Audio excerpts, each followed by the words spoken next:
Okay, what we're going to do is have a quick look at removing this side section from the leather Recaro seats. These are fitted in all A4s, S4s and RS4s. This particular version is from the Recaro, but these side sections are generally the same.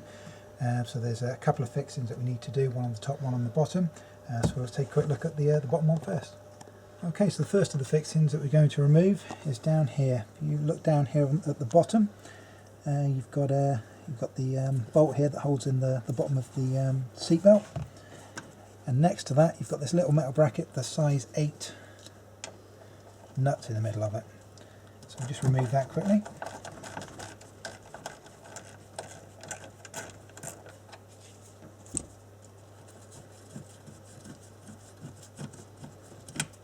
Like so, and then that should give you a little bit of movement on the bottom edge. Now we're ready to concentrate on the top.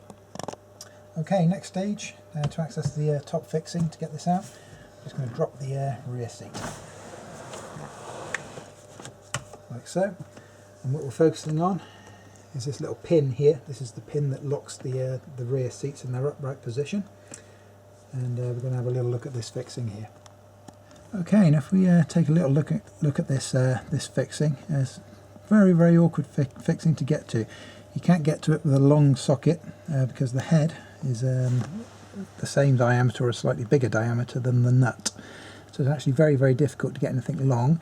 If you try using the head of a spanner, trying to put it in at a 45-degree angle to see if you can grip it, you start to damage the inside of this circle. I've had a look in the official Audi workshop manual for what they recommend to get this out, and they don't actually specify. What they say is just to use a normal wrench, but of course a normal wrench, for the reasons that I've said, isn't going to do it, just because this is the same size as this, if not slightly bigger. So even if you do get a nice long bit, it will not go over the head and fit the bolt. So I'll give you my solution that I've come up with for solving this problem. But if you do have any ideas or feedback, or you know what the official Audi tool for this is, please do post it on the bottom of the YouTube video information so that you can share it with other people. But I'll tell you how I do this.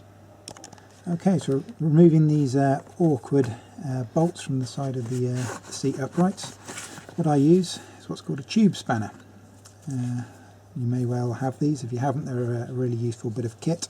This is the size, it's 18 and 19 on one end, and I use the smaller size, which is the 18. Fits over the head, it actually gives enough grip on the bolt to undo it. Like I said before, this isn't the official way of getting this off, but it does work. And it can be quite tight. There he goes.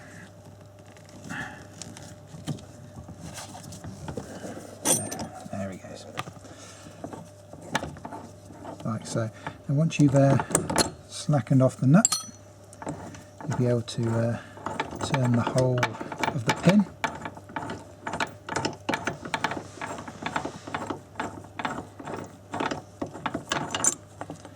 And then the pin will come out like so, and then you can also just remove this cap.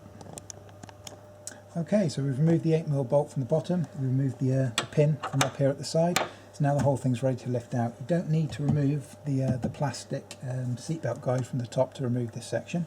The only thing you've got to watch out for is we're going to lift it out from the bottom, and then it will slide out from the top. When you're doing the bottom, when you're pulling it, you can see it sometimes gets stuck on the corner of this fixing at the bottom of the seat belt just here. So when you lift it out, just make sure you lift it around that, like so. Okay, drop that back down.